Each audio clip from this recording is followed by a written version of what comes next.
सभी को मेरा नमस्कार। आज हम अभिक्रमित अनुदेशन विधि, जिसे कि हम अपनी पिछली कक्षा में पढ़ना शुरू कर चुके हैं, उसी के बारे में आगे जानेंगे। तो स्टूडेंट्स, हमने ये देखा कि इसके प्रवर्तक है B.F. स्किनर, और B.F. स्किनर ये कहते थे कि अगर बच्चे के प्रश्न के उत्तर देते ही उसे तुरंत प्रतिपुष्टि मिल जाती है तो वो उसके अधिगम में, सीखने में वृद्धि कर देती है। तुरंत प्रतिपुष्टि की बात B.F. स्किनर ने की थी और उन्होंने ये कहा था कि बच्चे को अपनी गति से सीखने का मौका मिलना चाहिए। और इन्हीं सभी बातों को एक शैक्षिक जगत में लाने के लिए या फिर एक विधि के रूप में उन्होंने हमें ये विधि दे दी। फिर हमने कुछ परिभाषाएं भी पढ़ी थी कि उन परिभाषाओं में हमें अभिक्रमित अनुदेशन के बारे में ये जानने को मिला था कि इसमें बच्चा अपनी गति से, स्वगति से सीखता है। और एक चीज और आई थी वहां पे, क्या?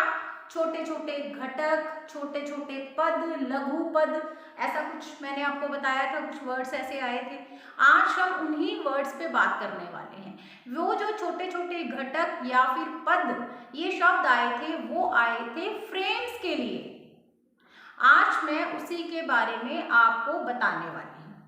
देखिए, पहले पिछली कक्षा में भी कहा था, बहुत ही इम्पोर्टेंट विधि है ये, बहुत ही इम्पोर्टेंट है।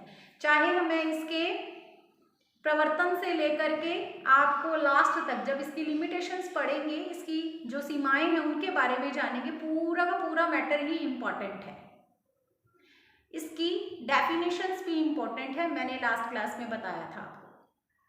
ठीक है, तो आज हम इसके सबसे पहले टाइप्स के बारे में बात करने वाले हैं। ये जो मैं लघु पद, ये मैं फ्रेम्स कह रही हूँ ना, आज की क्लास जो हमारी होने वाली है वो थियोरेटिकली कम, ठीक है, थियोरेटिकली उसमें नॉलेज नहीं है। और मैं यहाँ पे आपसे बात करूँगी पूरी तरह से व्यवहारिकता की, कि अगर आज आप किसी बच्चे पर इन फ्रेम्स को अप्लाई करते हैं तो आपने क्या करना है।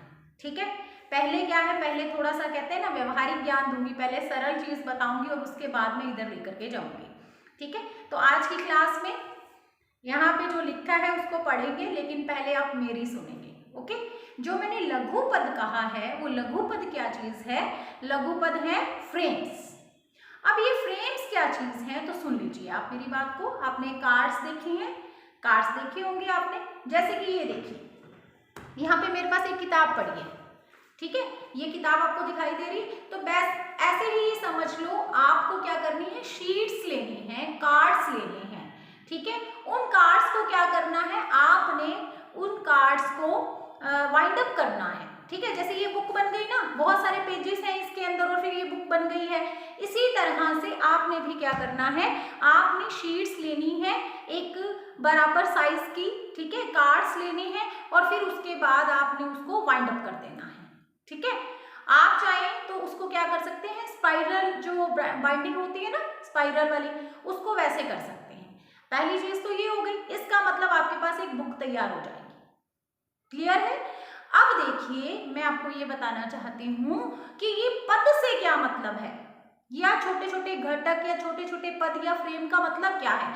क्योंकि लास्ट क्लास में स्टूडेंट्स मैंने आपको बताया था कि जब भी आपसे पूछा जाए कि छोटे छोटे पदों का सिद्धांत किस विधि में इसकी पालना की जाती है, लघु पदों के सिद्धांत को के नाम से किस विधि को जाना जाता है, तो मैंने बोला था ना आपको कि अभिक्रमित अनुदेशन विधि होगा, जहां भी छोटे छोटे पद, लघु पद, इनकी बात होगी या स्वगति से अध्ययन करने की बात होगी, तो वहां पे हमेशा अभिक्रमित अनुदेशन विधि का ही प्रयोग किया जा रहा होगा।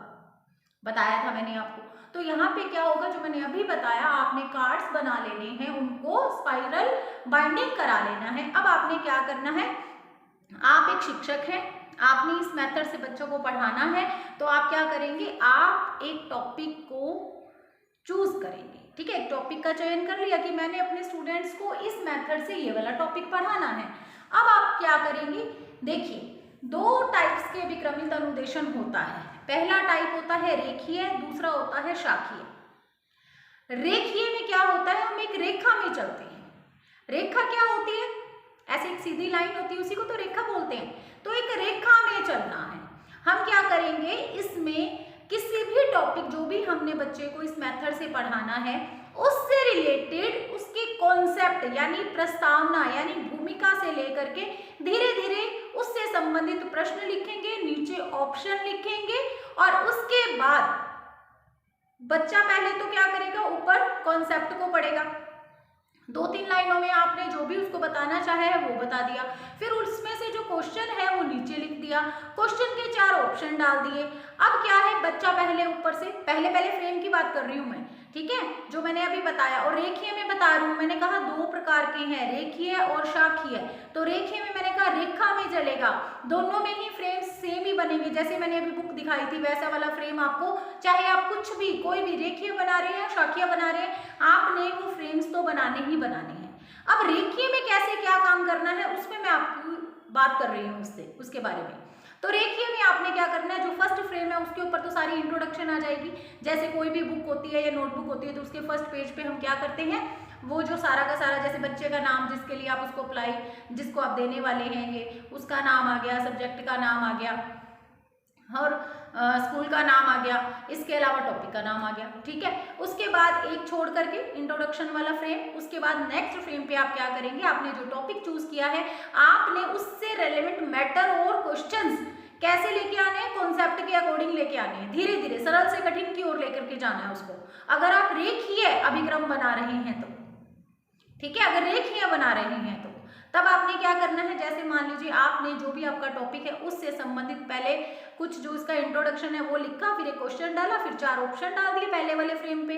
बच्चे ने क्या किया, पहले उसका पढ़ेगा ऊपर का मैटर, उसी में से क्वेश्चन होगा, फिर क्वेश्चन पढ़ेगा, क्वेश्चन के 4 ऑप्शन में से अपना आंसर चेक करेगा, ठीक है, आंसर चूज करेगा। आंसर चूज कर लिया उसने, 4 में से उसको जो भी लगता है, जो भी ऊपर पढ़ने में उसने कैच किया था, अब क्या होगा, जब वो पलटेगा उसको रेखीय को, जब वो पलटेगा तो पीछे क्या होगा, पीछे एक बॉक्स बना होगा, बॉक्स के अंदर एक स्लिप होगी, अपने ऐसे जैसे पोस्ट कार्ड होता है ऐसा कोई वो बना देंगे, जैसे एक लिफाफा सा उस पर पेस्ट कर देंगे, उसको खोल करके बच्चा जब खोलेगा तो उसमें से एक चिट निकलेगी और उस चिट में क्या लिखा होगा, सही आंसर लिखा होगा, ठीक है, सही आंसर उसने देख लिया कि ये है।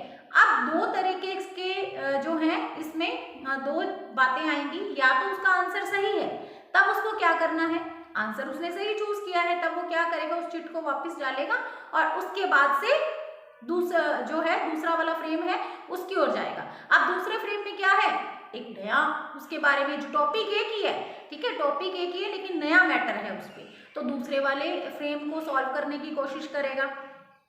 अब मान लो इन केस उसका आंसर गलत है, तब उसने क्या करना है, तब उसने स्टूडेंट्स वहां से वापस से पीछे आना है, ठीक है, फर्स्ट वाला जो फ्रेम है उस पर वापस से आएगा, फिर वो लाइनें पढ़ेगा, फिर क्वेश्चन पढ़ेगा और फिर वापस से प्रश्न के उत्तर जो 4 हैं उनमें से अपना उत्तर चूज करेगा।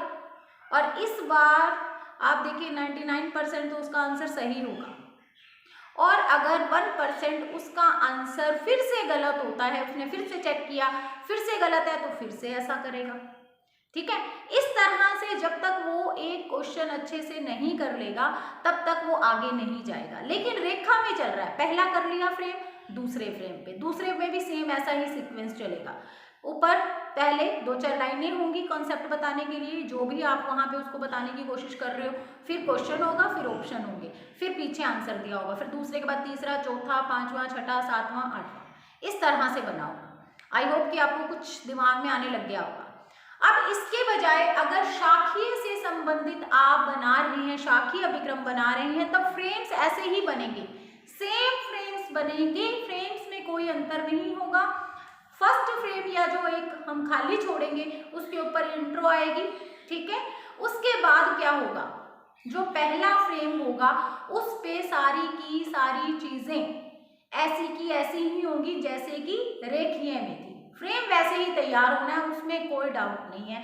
वैसे ही टॉपिक से संबंधित पहले लाइंस होगी, फिर उसके बाद क्वेश्चन होगा, फिर ऑप्शन होंगे, पीछे वैसे ही बॉक्स बना होगा, ठीक है, इतनी बात समझ में आ गई होगी। अब देखो अब क्या करना है, अब जब हम इतना पहुंच गए, इस पे पहुंच गए, तो वहां पे जब वो क्वेश्चन का आंसर चूज कर लेगा तो उसके बाद वहां से जो चिट निकलेगी उस पे आंसर दिया होगा, तो आंसर देने के साथ ही वहां पे एक लाइन लगी होगी, एक लाइन लिखी होगी जिस पे लिखा होगा कि पेज नंबर इतने पे जाए। अब आपके दिमाग में आ रहा होगा कि ये पेज नंबर क्या चीज है, तो बताती हूँ क्या लिखा है उस पेज पे। आपको उत्तर वहां से पता चल गया कि ये वाला उत्तर इसका है। बच्चे ने ये देखा कि भाई मेरा उत्तर जो है ये वाला नहीं था, मैंने तो गलत चूज किया है। अब वहां पे लिखा है पेज नंबर 150 पर जाइए। अब 150 नंबर पेज उसी फ्रेम के अंदर है, क्योंकि शाखीय बनाने के लिए आपको बहुत मेहनत करनी पड़ती है टीचर को, ठीक है। तब आप 150 नंबर पेज पर पे आपका स्टूडेंट हो जाएगा। 150 नंबर पे क्या है जो उस चिट पे लिखा है कि पेज नंबर 150 पे जाए, वहां पे लिखा है पूरी उसकी डिटेल, ठीक है, पूरी डिटेल लिखी हुई है उस पे। अब बच्चा पहले उसने जो लापरवाही करी थी, 4 लाइनें अच्छे से पढ़ी नहीं थी, जिसके चलते हुए क्वेश्चन का सही आंसर वो चूज नहीं करके आया था। अब वहां पे पूरी डिटेल पढ़ी है, अब वो पूरी डिटेल वहां से पढ़ करके वापिस आएगा, ठीक है। तो ये होता है शाखीय अभिक्रम। अब ये मैंने आपको दे दी है व्यवहारिक नॉलेज, ठीक है। जो मैंने बताया मुझे लगता है 50% तो आपको समझ में आ ही गया होगा, ठीक है। अब बाकी का 50 यहाँ पे इसके थ्रू समझाऊंगी ना, अब समझ में आ जाएगा, ठीक है। मैं इतना प्रयास कर रही हूँ आपको समझाने के लिए, आप भी अपने आप को तैयार कीजिए, आप भी इतना प्रयास कीजिए समझने के लिए, ठीक है। चलो अब मैं इसके थ्रू समझाती हूँ। जो 50% मेरे बताने पे समझ में आया है ना, वो अब यहाँ पे 90 to 100% हो जाएगा, ओके। अब देखो प्रकार में रेखीय अभिक्रम, शाखीय अभिक्रम, ये आपके सामने है, ठीक है। अब स्टूडेंट्स जिस तरह से मैंने आपको ये बताया था कि अभिक्रमित अनुदेशन जो विधि है उसके प्रवर्तक हैं BF स्किनर। तो इसके जो 2 प्रकार हैं रेखीय और शाखीय, उसमें से BF स्किनर ने इसका एक प्रकार दिया है, ठीक है। एक प्रकार के प्रवर्तक हैं ये रेखीय अभिक्रम के हैं BF स्किनर। मोस्ट इंपॉर्टेंट है, बार बार कह रही हूँ, हमेशा पेपर में आता ही आता है। इवन यहाँ तक कि सेकेंड ग्रेड फर्स्ट ग्रेड के जब क्वेश्चंस आते हैं तो उसमें भी ये आ जाता है, वहां पे भी ये इंपॉर्टेंट है, ठीक है। तो यहाँ पे जो शाखीय अभिक्रम होता है उसके प्रवर्तक कौन है, उसके हैं नॉर्मन ए क्राउडर, ठीक है। नॉर्मन ए क्राउडर, लिख लो, नोट कर लो, रट्टा लगा लो, याद कर लो अच्छी तरह से, ठीक है। 2 अगर पूछा जाए कि अभिक्रमित अनुदेशन विधि के प्रवर्तक कौन है, आपका आंसर होना चाहिए BF स्किनर। अगर पूछा जाए अभिक्रमित अनुदेशन के प्रकार और सामने लिखा हो रेखीय अभिक्रम के प्रवर्तक कौन है, आपका आंसर होगा BF स्किनर। अगर पूछा जाए अभिक्रमित अनुदेशन के प्रकार शाखीय अभिक्रम के प्रवर्तक कौन है, तब आपका उत्तर BF स्किनर नहीं होगा, आपका उत्तर होगा नॉर्मन ए क्राउडर, ठीक है। चलो ये तो बात हो गई इनके प्रवर्तक के बारे में। अब मैं आपसे बात करती हूँ फ्रेम्स। जैसा कि मैंने आपको बताया कि रेखीय में फ्रेम्स कैसे बनते हैं, शाखीय में कैसे बनते हैं, यहाँ पे मैंने कुछ आपको समझाने के लिए कुछ यहाँ पे ये चीजें बनाई हैं, इससे आपको समझ में आ जाएगा, ठीक है। जैसे है F1 का मतलब है फ्रेम फर्स्ट, ठीक है, पहला फ्रेम। पहले फ्रेम में मैंने आपको वही बताया क्या होगा, इंट्रोडक्शन वाला मैं स्किप कर रही हूँ, ठीक है। पहला फ्रेम मतलब जहां से हमारा शुरू हो रहा है टॉपिक, ठीक है। तो फ्रेम फर्स्ट में हमारा क्या है, हमने कुछ लाइंस लिखी हैं, क्वेश्चन लिखा है, क्वेश्चन के ऑप्शन लिखे हैं, ऑप्शन लिखने के बाद पीछे जो बॉक्स लगा है उसमें जो चिट है उसमें आंसर है, बच्चा आंसर चेक करेगा, अगर आंसर सही है तो दूसरे फ्रेम पे चला जाएगा और अगर आंसर गलत है तो वापिस से वहीं पे जहां खड़ा है उसको दोबारा से पढ़ेगा, यानी एक रेखा में चल रहा है। जब तक फर्स्ट फ्रेम अच्छे से नहीं कर लेता तो इधर जाएगा, सेकंड पे नहीं कर लेता तब तक सेकंड पे नहीं जाएगा, सेकंड होने के बाद ही थर्ड पे जाएगा, थर्ड होने के बाद ही फोर्थ पे जाएगा। और ये रेखीय अभिक्रम क्यों नाम है इसका, बिकॉज हम इसमें एक रेखा में चलते हैं, ठीक है, रेखा में चलती है इसलिए इसका नाम रेखीय अभिक्रम है। अच्छा स्टूडेंट, मैं आपको एक चीज बता दूं, यहाँ पे इसका एक दूसरा नाम है श्रृंखला अभिक्रम। याद रख लो, ये भी हो सकता है एग्जाम में रेखीय ना दे करके श्रृंखला आ जाए। श्रृंखला अभिक्रम, श्रृंखला का मतलब भी तो रेखा ही होता है, श्रृंखला कड़ी बनना, तो ये एक कड़ी बनी हुई है। ठीक है, एक के साथ दूसरा फ्रेम जुड़ा है, दूसरे के साथ तीसरा, तीसरे के साथ चौथा। ठीक है, और 4 ही नहीं होंगे। अब बहुत सारे ऐसे बच्चे होंगे कि कहेंगे कि मैडम ने यहाँ पर 4 लिखे तो इसका मतलब 4 ही होंगे। 4 नहीं होंगे, जरूरी नहीं है 4 ही हो, 40 भी हो सकते हैं। ठीक है, ये तो मैं वैसे ही आपको एग्जाम्पल दे रही थी, एक एक चीज को बताना पड़ता है, क्योंकि मुझे ये लगता है कहीं मेरे स्टूडेंट इसका कोई गलत जो है वो ना सीख जाए। ये लगता है कि बस वो सोचे कि मैडम ने 4 लिखे थे तो इसका मतलब 4 ही होते होंगे। नहीं, 4 नहीं होते, 40 भी हो सकते हैं। ये तो मैं आपको समझाना चाह रही थी। ठीक है, first, second, third, fourth, fifth, six, seventh, eighth, यानी कि ऐसे ही चलेगा।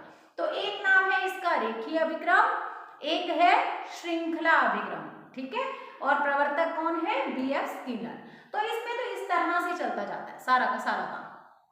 ठीक है, कुछ भी ऐसा नहीं है। अच्छा, एक चीज और बता दूं, अब यहाँ पे बच्चा क्या कर सकता है, फर्स्ट फ्रेम अच्छे से करने के बाद वो चाहे तो पहले थर्ड को भी खोल सकता है।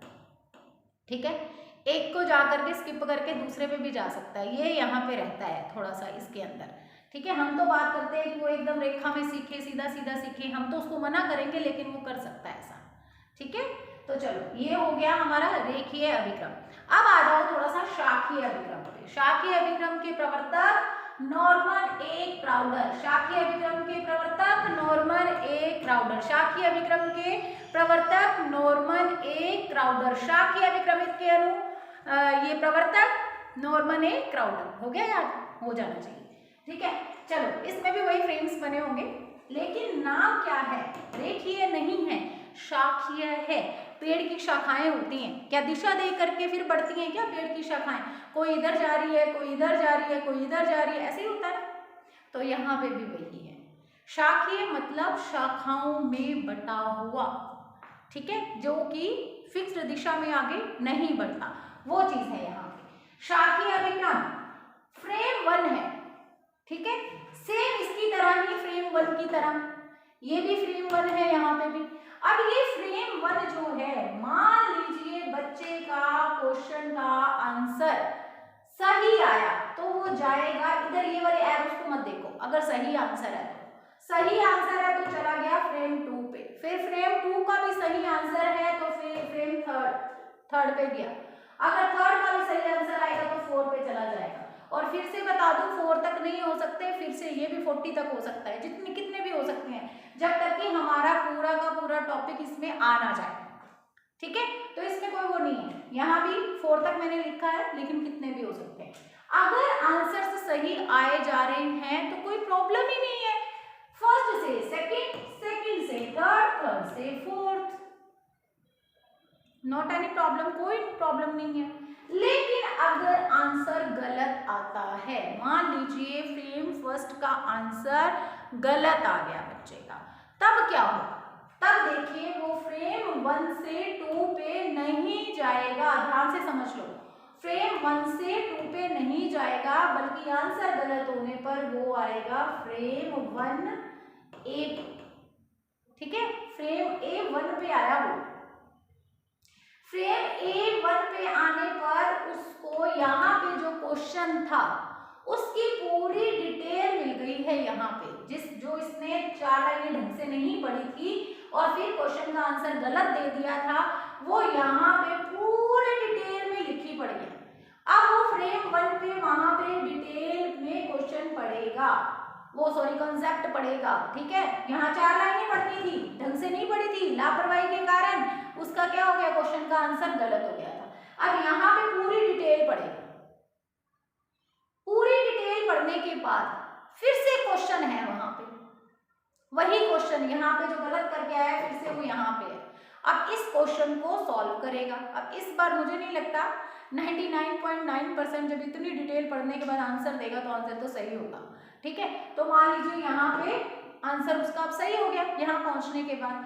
अब इसका मतलब ये नहीं है स्टूडेंट्स कि वो यहाँ चला जाएगा, वो नहीं जाएगा अभी 2 पे, पहले यहाँ F1A से वो जाएगा F1B पे। ठीक है, ये उसकी पनिशमेंट है, F1B पे चला गया। F1B पे क्या है? F1B पे है डिटेल पूरी की पूरी किसकी? F2 की। जहां पे वापस लेके जाना है ना, अब उसको इतनी सजा मिलेगी, यहां से पूरा ही पढ़ के जाएगा इसके बारे में। अब क्या करेगा? F1B पे F1A से F1B पे आ गया, डिटेल पढ़ ली।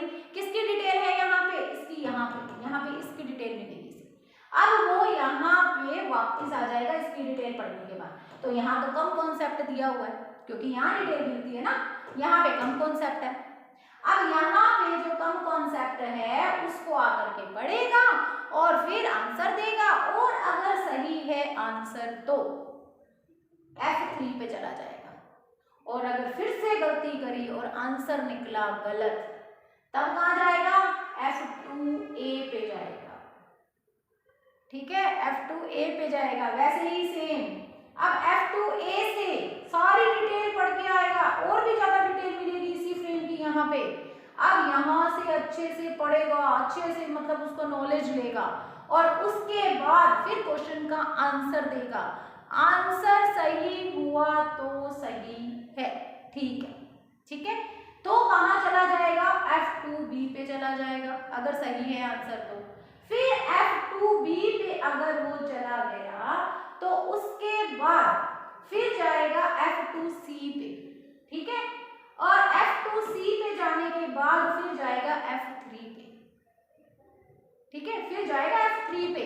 इतना लंबा प्रोसीजर करके अब इन केस आप मान लो F2A पे उसका आंसर गलत हो गया तो क्या करेगा? वापिस इसी को नहीं पढ़ेगा, या F2B पे गलत हो गया तो क्या करेगा? वापिस इसी को नहीं पढ़ेगा, फिर आगे फ्रेम होगा F2D, यहां से वो यहां भी आएगा अगर यहां पे भी गलत हो जाता है आंसर, ठीक है।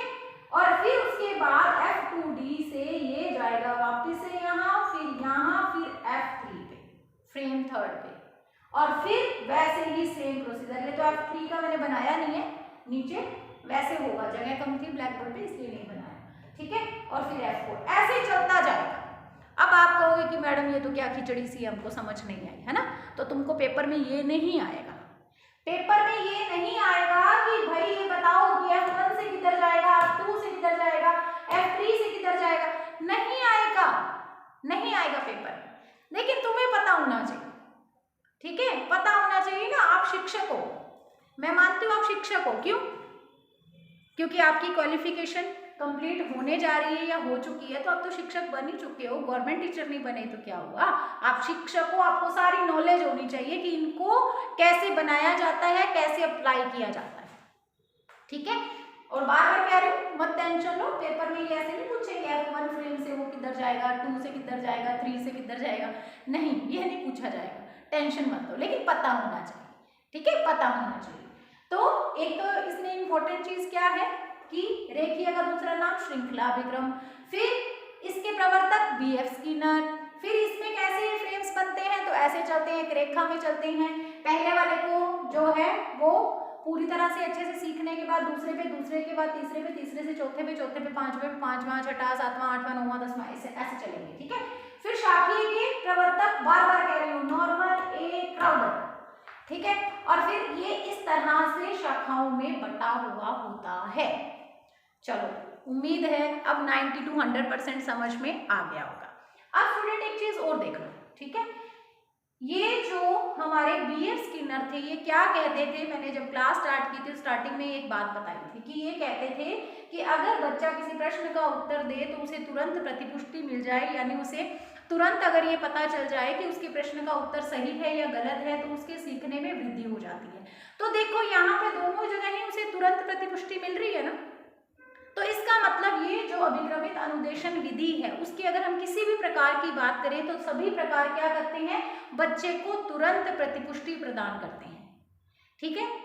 मैंने आपको लास्ट क्लास में भी बताया था स्टूडेंट्स, जो कुछ भी था, चाहे हमने परिभाषाएं पढ़ी, चाहे डेफिनेशंस या कॉन्सेप्ट की बात की, तो वहां से मैंने इस विधि के बारे में आपको छोटी छोटी चीजें बताई कि स्वगति से अध्ययन करना है, लघु पदों का इसमें जो है वो सिद्धांत का पालन किया जाता है, और इसके अलावा एक चीज बताई थी मैंने आपको कि ये विधि क्या है, ये विधि पूरी तरह से बाल केंद्रित विधि है, ये भी बताया था ना, क्योंकि बालक खुद से ही सारा काम करता है। तो इस तरह से, और इसमें क्या दिया जाता है, अनुदेशन दिया जाता है। तो ये सारी चीजें क्या है, अब आगे मैं आपको जो सिद्धांत पढ़ाऊंगी या फिर इसके जो मेरिट्स डिमेरिट्स पे बात होगी, तो वहां पे ये चीजें जो है आपके काम आएंगी। तो तुरंत प्रतिपुष्टि वाली बात सामने आ रही है हमारी कि बच्चे को साथ के साथ अपने क्वेश्चन का आंसर मिल रहा है। इसके साथ ही हमें पता चल रहा है कि अपनी गति से सीख रहा है, अपने तरीके से अकेले, क्योंकि मैंने क्या कहा, जो फ्रेम्स मिलेंगे वो प्रत्येक को आपने देने हैं। तो बच्चा अपनी गति से सीखेगा, अपने आप से सीखेगा, अच्छे से सीखेगा, करके सीखेगा, लघु पदों को लेकर के फिर सीखेगा। तो ये सारी चीजें इसके अपने आप से, इसकी जो है विशेषताएं पूछी जाए, लाभ हानियां, मेरिट्स डिमेरिट्स की बात की जाए, तो आपको सब कुछ खुद से ही आता है। ठीक है, अगर कॉन्सेप्ट समझ में आ जाता है ना, तो फिर समझो सब कुछ समझ में आ जाता है। चलो, आज की क्लास में मैंने प्रयास किया है कि आपको व्यवहारिक ज्ञान के जरिए मैं अभिक्रमित अनुदेशन के प्रकारों के बारे में बताऊं, और उम्मीद करती हूँ आपको समझ भी आ गई होगी। तो अब अगली क्लास में इससे रेलेवेंट बाकी बहुत सारी चीज़ें हैं जो हम नेक्स्ट क्लास में पढ़ेंगे। Okay, have a nice day.